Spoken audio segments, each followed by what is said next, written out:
네, 여러분 안녕하세요. 텐선비 남인택입니다. 자, 오늘 여러분들과 함께 공부해 볼 종목은 드림텍이라고 하는 종목을 가지고 왔습니다. 자, 이 종목은 여러분들이 아마 잘 아실 수도 있고 아신다고 하더라도 그다지 관심이 없는 종목일 확률이 높습니다. 왜냐하면 주가가 지금 형편없기 때문이죠. 하지만 형편없다라는 건 반대로 얘기했을 때 어느 정도 좀 메리트가 있는 기회인 지금 상황이다라고 우리가 좀 볼 수 있습니다. 성장 가능성이 있어야 그것도 우리가 기회로 볼 수 있는데 과연 드림텍은 어떤 사업을 하고 있고 어떤 투자 매력 포인트가 있는지 오늘은 그 관점에서 한번 영상을 준비했고 최근에 이런 하락을 보였던 이유는 또 무엇인가 그것에 대해서도 한번 짚어보도록 하겠습니다. 간단하게 좀 정리할 예정이니까 영상 끝까지 잘 시청해 주시고요. 시작 전에 구독과 좋아요 한 번씩 좀 눌러주시길 부탁드리겠습니다.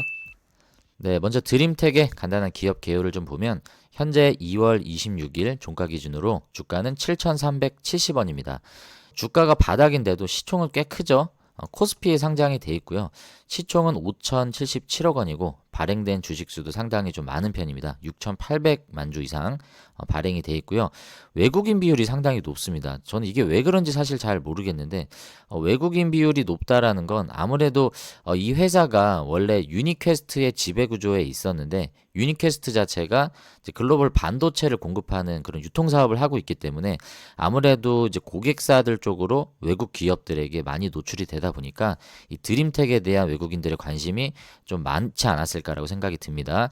외국인 비율이 상당히 높다라는 부분들 좀 체크할 수 있고 52주 최고가가 11,690원 그리고 최저가가 6,900원이었는데 아까 주가가 7,000원대라고 말씀을 드렸죠. 그래서 지금 가격은 52주 최저가 부근에서 살짝 반등한 상태다라고 볼 수 있습니다. 주요 주주 구성을 보시면 임창환 이분이 그 드림텍 그룹사 내에서 지배구조에 있어서 상위에 위치해 있고요. 네, 그리고 현재 드림텍의 대표이사는 김영민 그리고 박창호 이 두 분의 각자 대표이사 체계로 이루어져 있습니다.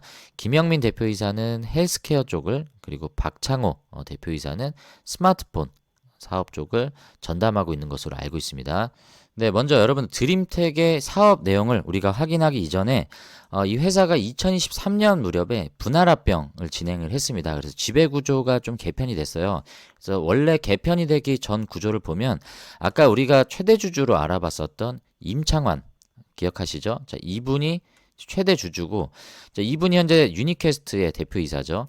그래서 유니캐스트를 지배를 하고 있고 이 유니캐스트가 우리가 지금 알아보는 드림텍을 지배하고 있고 드림텍이 나무가라고 하는 카메라 모듈을 만드는 이 나무가를 지배를 하고 있었습니다. 그리고 유니캐스트는 AI를 통한 차량 관제 시스템 솔루션을 제공하는 AI 매틱스라고 하는 이 회사를 지배하고 있는 이 구조였어요. 이게 어떻게 바뀌었느냐? 네, 기존의 임창환 최대 주주의 위치는 그대로 있고요. 이분이 유니캐스트와 드림텍을 각각 이제 지배하는 구조로 이렇게 나뉘게 되었습니다. 그리고 기존에 원래 AI 매틱스가 유니캐스트 아래에 이렇게 있었는데 이게 지금 드림텍의 아래로 이렇게 편입이 됐습니다. 네, 이렇게 되면서 유니캐스트는 기존에 가져갔었던 비메모리 반도체 유통 사업에 더 집중을 할 수 있게 된 거고요. 드림텍은 나무가와 AI 매틱스를 통한 여러 가지 사업적인 시너지를 일으킬 수 있는 구조로 바뀌게 되었습니다. 분기 보고서를 들어가서 간단하게 사업 내용을 좀 살펴보도록 하겠습니다. 자, 주요 제품 서비스를 보시면 여기 IMC가 있고 BHC 이거 통닭 아닙니다. 그리고 CCM 사업이 있는데 CCM은 뭐 기독교 쪽 음악이 아니고요. 일단 이렇게 세 가지 사업 영역을 나누고 있고요. 첫 번째 사업으로 나오는 이 IMC의 약자는요. 여기 위에 설명이 되어 있습니다. ITN 모바일 커뮤니케이션스라고 나오죠. 그래서 이 약자로 IMC라고 이렇게 설명을 하고 있습니다. 여기 주요 품목을 보시면 스마트폰 하단에 위치한 통합 모듈 스마트폰 상단에 위치한 센서 통합 모듈, 그러니까 스마트폰 그리고 뭐 태블릿 PC, 웨어러블 기기 등에 들어가는 다양한 모듈을 공급해주는 그런 사업부가 IMC 쪽 사업부고요. 주로 삼성전자 매출이 가장 많습니다. 그리고 BHC는 이 BHC 약자가 B가 바이오메트릭 여기 나와 있죠. 그리고 H는 헬스케어 그리고 C는 컨버전스라고 여기 나와 있습니다. 네, 이 세 가지 영역에 해당되는 제품군들을 생산을 하고 있습니다. 네, 그래서 IT 기기 시장, 의료 기기 시장, 그리고 영상 AI 솔루션, 이거는 AI 매틱스의 사업 영역인데 지능형 차량 관제 시스템 등을 제공해주는 사업을 가져가고 있습니다. 자, 그리고 마지막 CCM. 자, 이 CCM은 컴팩트 카메라 모듈로서 초소형 카메라 모듈이라고 생각하시면 됩니다. 그래서 스마트폰에 들어가는 전면, 후면 카메라 모듈. 네, 그리고 이제 카메라 모듈뿐만이 아니라 이제 TOF 방식의 카메라 모듈 센서로도 활용이 됩니다. 그래서 이 센서는 전장용 쪽으로 활용이 될 수 있겠죠. 그리고 전장뿐만이 아니라 뭐 로봇, 드론 쪽으로도 활용이 될 수 있다라고 설명을 하는데 이 사업은 이제 나무가가 하는 사업이겠죠. 그래서 드림텍이 지배하고 있는 나무가와 아까 말씀드렸던 AI 매틱스 이런 자회사들과 함께 여러 가지 사업적인 시너지를 가져가고 있고 기존에 이제 주력으로 했었던 스마트폰 이제 부품 사업뿐만이 아니라 웨어러블 하면 삼성전자 보핏을 우리가 예상할 수 있죠. 네, 이 보핏 쪽으로도 관련 부품들을 납품을 하고 있는 것으로 확인이 되고요. 홈페이지를 통해서 우리가 실제로 어떤 제품들인지 한번 확인을 해보도록 하겠습니다. 드림텍의 홈페이지를 들어왔는데 한번 구경 한번 해볼까요? 네, 여기 비즈니스 사업 영역을 들어가서 IMC 사업을 한번 클릭을 해볼게요. 들어오면 여기 나오죠. 자, 스마트폰, 웨어러블 기기, IT 기기에 사용되는 각종 PBA 모듈을 개발 공급한다라고 하는데 여기 나와 있는 PBA는요. 이 앞에 PB가 PCB 보드입니다. 그래서 PCB 기판, 이 A는 어셈블리, 조립이죠. 그래서 PCB 기판 모듈을 조립하는 쉽게 얘기해서 OEM 생산입니다. 삼성전자 같은 고객사들이 직접 모든 스마트폰의 부품들을 자신들이 조립을 하지 않죠. 그래서 그것을 대신 조립해주고 삼성전자 쪽으로 납품을 하는 이 OEM 사업이 이쪽 사업 영역이다라고 우리가 이해하시면 충분할 것 같아요. 네, 그래서 이제 스마트폰을 넘어서 웨어러블, AR, VR, 차세대 모바일 제품군까지 그 적용 영역을 확대하고 있다는 내용을 설명해 주고 있습니다. 그리고 두 번째 이제 BHC 사업인데 BHC의 약자가 바이오매트릭스 헬스케어이기 때문에 헬스케어 관련된 사업들을 하고 있다는 걸 알 수 있고 네, 사업 보고서에도 이 BHC 사업에 대해서 설명을 해주고 있습니다. 당사는 2016년 업계 최초로 삼성전자의 지문인식 센서 모듈을 외작 공급하기 시작했다라고 소개를 하고 있고요. 중저가 모델로의 지문인식 확대 적용에 이익을 담당하게 되었다. 그리고 신규 사업으로 가져가는 것 중에 헬스케어 사업이 있는데 무선 바이오 센서 사업을 설명을 해주고 있습니다. 네, 우리가 심전도 검사라는 것들을 하죠. 이 심전도 검사는 심장의 전기 신호를 피부에 부착한 전극을 통해 이제 그래프로 기록하는 것이다 라고 이제 설명을 해주고 있는데 자, 이러한 검사를 통해서 우리가 어떠한 것을 확인할 수 있냐면 심장의 리듬을 확인하고 심박동수를 측정해서 자, 이런 데이터들을 통해서 부정맥의 발견과 진단 네, 이러한 심장 관련 질병들의 진행 상태나 진단을 할 수 있는 목적으로 이 심전도 검사를 하고 있습니다. 그런데 이런 심전도 검사를 수행하기 위해서는 현재 환자가 병상에 누운 상태에서 상체에 전극을 부착하여 모니터링을 하고 있는데 자, 이러한 다수의 유선 연결은 의료진의 진료 행위 시 공간의 제약을 가져올 뿐만 아니라 환자의 각종 검사를 위한 병상 이동 및 수술 후 회복 환자의 거동을 극히 제한하는 이러한 단점을 보유하고 있기 때문에 이러한 단점을 보완할 수 있는 이 제품을 현재 생산하고 있다는 내용을 설명하는 것 같습니다. 2015년부터 미국 소재의 라이프 시그널이라는 회사와 공동으로 무선 바이오 센서를 개발을 해서 지금 아까 우리 사진으로 봤던 자, 이 제품을 현재 공급하고 있다는 내용입니다. 자, 이게 웨어러블 심전도 패치인 카디아 솔로라는 제품이라고 하는데 미국 FDA 승인까지 받았다라고 합니다. 그래서 미국 시장에 제품을 본격적으로 2019년부터 공급을 하고 있다라고 하고 네, 그래서 현재 이러한 카디아 솔로라는 제품을 통해 매출이 미국 시장을 중심으로 나오고 있다라는 것들을 우리가 확인할 수 있기 때문에 요 헬스케어 쪽 바이오 센서 쪽으로도 드림텍이 중요한 성장축을 가져가고 있다라는 거 확인할 수 있습니다. 네, 그리고 생산 공장을 좀 보시면요. 지금 베트남에 1, 2공장이 지금 있고요. 네, 그리고 인도에 1공장이 있는데 이 인도 1공장의 경우에 생산 초기 단계이기 때문에 아직은 이 데이터가 나오지 않은 상황이고요. 카메라 모듈을 생산하는 베트남의 또 푸토 공장을 보유하고 있습니다. 드림텍의 내수 수출 비중을 보면 2024년 3분기 기준으로 봤을 때도 역시나 내수 비중보다 수출 비중이 월등히 높다라는 걸 우리가 확인할 수 있습니다. 회사의 사업 내용은 그 정도로만 살펴보도록 하고요. 이제 뉴스를 통해서 더 자세히 한번 알아보도록 하겠습니다.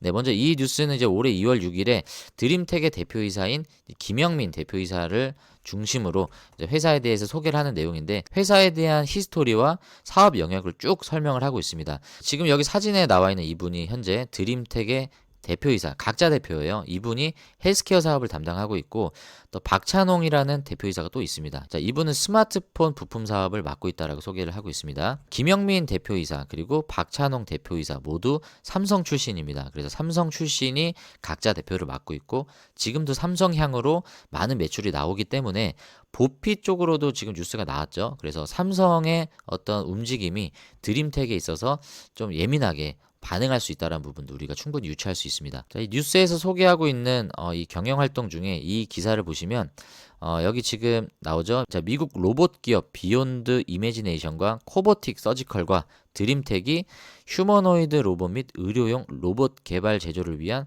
전략적 제휴를 체결을 했다라고 여기. 그래서 우리가 드림텍을 볼 때 기존에는 크게 로봇 관련주로 주목을 받지는 못하죠. 지금도 그렇고요. 사실 로봇 관련주들이 큰 상승을 가져갈 때 드림텍은 그 상승에 따라가지 못하는 흐름이었습니다. 하지만 앞으로는 언제든지 로봇 쪽으로도 수급을 받을 수 있는 그런 내용들 우리가 확인할 수 있다. 네, 그리고 이 기사에서는 드림텍이 핵심적으로 가져가고 있는 의료기기 사업을 소개를 하고 있습니다.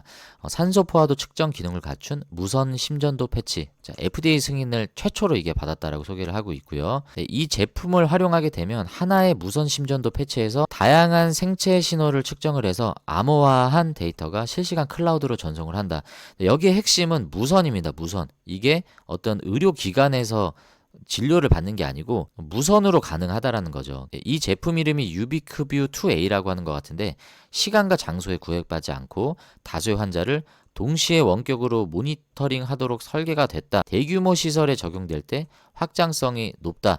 자, 그래서 요양시설에서 회복 중인 환자 상태까지 모니터링 할 수 있다는 장점을 가지고 있고, 이 시스템이 미국에서 최초로 FDA 승인을 받았다라고 하기 때문에 이 의료기기 앞으로도 계속 좀 주목을 받을 수 있다는 거 강조를 하고 있는 내용입니다. 드림텍의 자회사인 아까 소개해드렸던 미국 의료기기 기업 카디악 인사이트를 통해서 북미 지역을 중심으로 의료기기 매출이 빠르게 성장해 나갈 것으로 전망하고 있다라고 소개합니다. 네, 그리고 우리가 사실 주목해봐야 되는 내용은 또 이 내용인데요. 업계에서는 드림텍의 로봇, AI, 스마트 의료기기 등 신사업 추진에 탄력이 붙을 것으로 전망했다. 이게 왜 중요하냐면 주가는 선반영이죠. 앞으로의 성장 가능성이 있느냐를 볼 텐데, 사실 지금의 차트는 계속 이러한 모습이었습니다. 그렇다라는 건 지금까지의 모습에서는 주가가 기대감들을 전혀 반영하지 못했다라고 설명을 해주고 있죠. 앞으로가 중요한데 이 기사에서는 앞으로의 신사업에 대해서 좀 기대를 해본다라는 내용입니다. 그 중심에 로봇, AI, 이 스마트 의료기기가 있는 건데, 현재 진행 중인 로봇 모듈 사업에 로봇의 눈 역할을 하는 나무가의 2D, 3D 카메라 모듈 솔루션, 그리고 AI 매틱스, 영상인식 기반 AI 솔루션까지 더해서 이 서비스 로봇의 필수적인 이 로봇용 자율주행 솔루션의 시너지를 확대할 것이다 라는 기대감이 여기 반영이 돼 있는 겁니다. 네, 그래서 그러한 긍정적인 측면을 우리가 좀 유추해 볼 수 있는 그런 기사를 하나 또 볼 텐데, 여기 지금 내용에 보시면 올해부터는 사업 다각화 성과가 실제 숫자로 나타나기 시작할 것으로 보입니다라고 이렇게 예상을 하고 있습니다. 자, 어떤 것 때문이냐? 자, 인도 공장 매출 기여도인데요. 메모리 반도체 D램 모듈과 솔리드 스테이트 드라이브 SSD죠. 이 완제품을 생산하는 공장이 이 인도 공장이라고 합니다.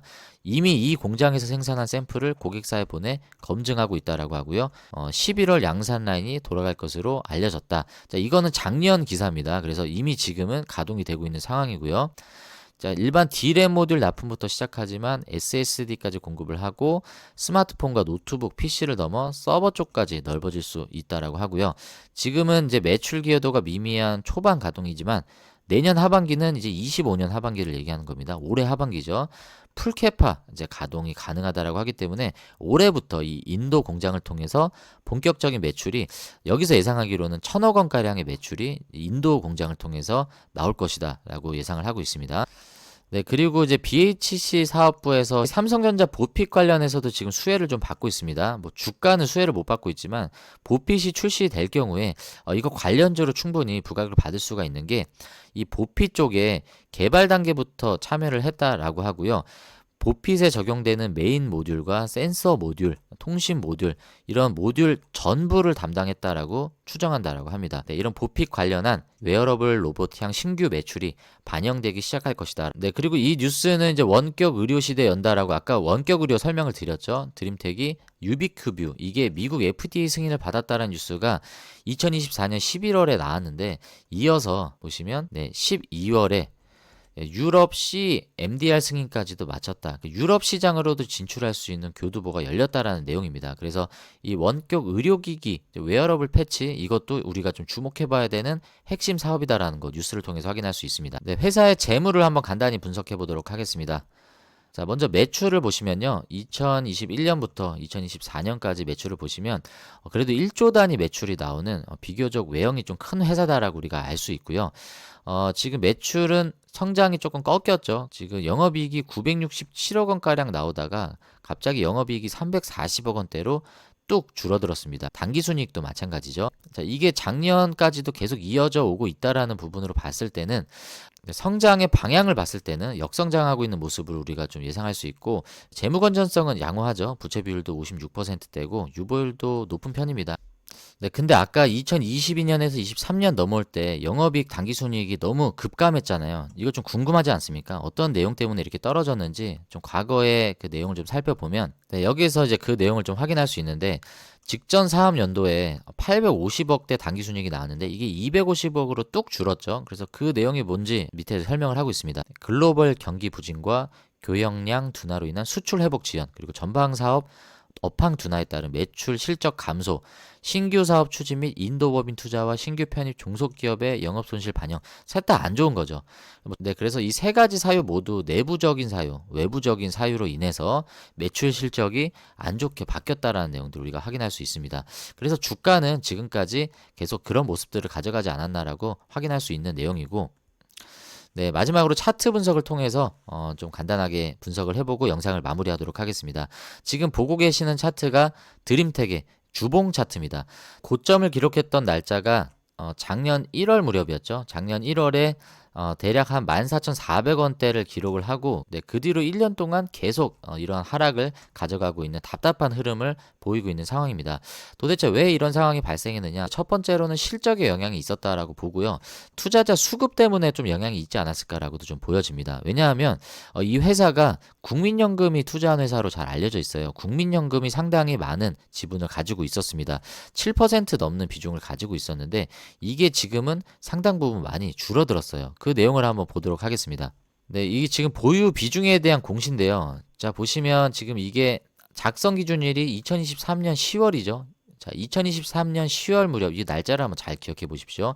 국민연금공단이 드림텍의 지분을 어느 정도 보유하고 있었느냐? 약 한 500만 주 가까이를 보유했다라고 합니다. 7.27% 보유를 했죠. 기존 보유량보다도 늘린 상황입니다. 이게 2023년 10월 무렵이었다라는 걸 확인할 수 있고 그리고 이 지분 공시는 2024년 6월 24일에 좀 시일이 지난 뒤에 나왔던 국민연금공단의 지분 공시입니다. 자, 이때는 보시면 4.24%로 지분율이 뚝 떨어졌죠. 아까 7%가 넘었었는데 자, 이게 1년도 안 돼서 4.24%로 거의 절반 가까이를 국민연금이 지분을 다 털어냈던 걸 확인할 수 있습니다. 국민연금이 계속 팔았다라는 내용입니다. 근데 아까 7%대 많은 비중을 가지고 있었다라고 봤던 게 2023년 10월 무렵이었고요. 그리고 4%로 비중이 이제 줄어들었던 때가 2024년 6월 무렵이었습니다. 그럼 보시면 2023년 10월이 지금 이때예요, 이때란 얘기입니다. 그죠? 자, 이 무렵에 가장 많은 지분을 보유하면서 지분량을 국민연금이 늘리다 보니까 주가는 상승했죠. 그래서 국민연금이 적극적으로 매수를 하면서 주가를 끌어올렸는데 지금 보시면 계속 4%까지 지분을 계속 팔기 시작합니다. 가뜩이나 이제 거래량이 많지가 않은 상태에서 국민연금 같은 이런 대형 기관이 계속 지분을 하루가 멀다고 계속 팔다 보니까 국민연금 지분율은 계속 떨어지고 주가는 아무래도 계속 이런 하락을 가져가지 않았을까라고 생각을 합니다. 그러면 최근은 어떨까요? 최근 투자자 매매 현황을 보시면요. 지금 여기 연기금이 계속 공격적으로 지분을 매수하고 있고요. 기관 매수가 지금 공격적으로 잡히고 있는데 대부분의 기관은 연기금입니다. 연기금이 지금은 오히려 지분을 계속 모으고 있다. 지금 수급이 말라있는 이런 시점에서 국민연금 같은 이런 대형 기관이 매수세가 들어온다라고 했을 땐 아무래도 영향이 있을 수밖에 없습니다. 그래서 일단 저는 드림텍을 투자하는 데 있어서 긍정적으로 보는 첫 번째 이유는 일단은 기대감이 없다. 기대감이 없고 기대감이 없는 것을 통해서 지금 가격은 거의 바닥권에 와 있다라고 좀 볼 수 있습니다. 지금 로봇 관련주를 우리가 투자를 할 때 로봇 관련주들은 지금 이미 고점이죠. 부담스러운 위치에 있기 때문에 우리가 로봇을 신규로 들어가긴 좀 부담스러운데 그런 관점에서 드림텍이 좀 대안이 될 수 있지 않을까라고 좀 생각을 하고요. 그리고 두 번째 좀 긍정적으로 보는 것은 지금까지 이런 실망스러운 주가를 가져갔었던 건 기존의 성숙산업이었습니다. 대표적으로 스마트폰 부품 모듈 사업이었죠. 주가를 끌어올릴 수 있는 건 미래에 대한 기대감과 실적이에요. 그것을 뒷받침할 수 있는 사업이 지금 준비되고 있다는 움직임이 아까 뉴스를 통해서 사업 내용을 통해서 우리가 좀 확인을 했습니다. 인도 공장을 통해서도 신규 매출이 올해 하반기부터 1,000억 원대 신규 매출이 이제 나올 것이다라고 예상을 하고 있고요. 그리고 로봇뿐만이 아니라 의료기기 그리고 원격 의료 바이오 센서 그리고 자율주행에 들어가는 TOF 카메라 센서들 이런 것들도 나무가를 통해서 들어올 수 있고요. 그리고 자율주행을 우리가 봤을 때요. 이 자율주행 시장 내에서 지금까지는 시장에서 크게 주목받고 있지 못하는 이 차량용 관제 사업이 있어요. 이 AI 매틱스라고 하는 이 자회사를 통해서 AI 인공지능을 활용한 이 관제 시스템 이거를 지금 AI 매틱스가 공급을 하기 때문에 이게 한번 또 수급이 들어올 수 있는 소재가 될 수가 있습니다. 드림텍의 관계사들이 여러 군데가 있었죠. 그 여러 군데의 관계사들의 핵심 기술로 갖고 있는 것들이 로봇을 향하고 있었고요. 웨어러블 그리고 또 뭐가 있었죠? 네, 원격 의료가 있었습니다. 네, 그리고 헬스케어가 있었죠. 또한 자율주행 내부로 들어가면 뭐 카메라 모듈도 있을 거고요. 그리고 뭐 TOF 센서 그리고 차량용 관제도 있었죠. 이런 미래 성장 산업에 대한 기대감을 우리가 좀 가져갈 수 있는데 그 중심에 삼성이 대표적으로 가져가고자 하는 그런 사업이 로봇도 있을 거고요. 웨어러블 그리고 헬스케어 이런 쪽으로 삼성이 지금 드라이브를 걸고 있는 사업이란 말이죠. 삼성 쪽 출신 지금까지 삼성향으로 많은 매출을 가져갔었던 드림텍이기 때문에 그래서 앞으로 삼성이 주목하고 있는 로봇, 웨어러블, 헬스케어 이런 쪽으로 삼성의 어떤 관련된 사업 내용이 나와준다라고 하면 이런 부분들에 있어서 삼성의 직간접적인 수혜를 드림텍이 받을 수도 있을 것 같다라는 좀 기대감이 생기는 것 같습니다. 오늘 드림텍 영상은 여기서 마무리하도록 하겠습니다. 자, 오늘 영상이 도움이 되셨다 하시면 구독과 좋아요 아직 안 누르신 분들 한 번씩 눌러주시고요. 여러분들의 수익이 10배, 주식은 쉽게 되실 수 있도록 텐섬이 나뮤텍이 오늘도 함께하고 있습니다. 다음에 또 좋은 영상으로 인사드리도록 하고요. 오늘 영상 끝까지 시청해주셔서 감사합니다. 안녕히 계십시오.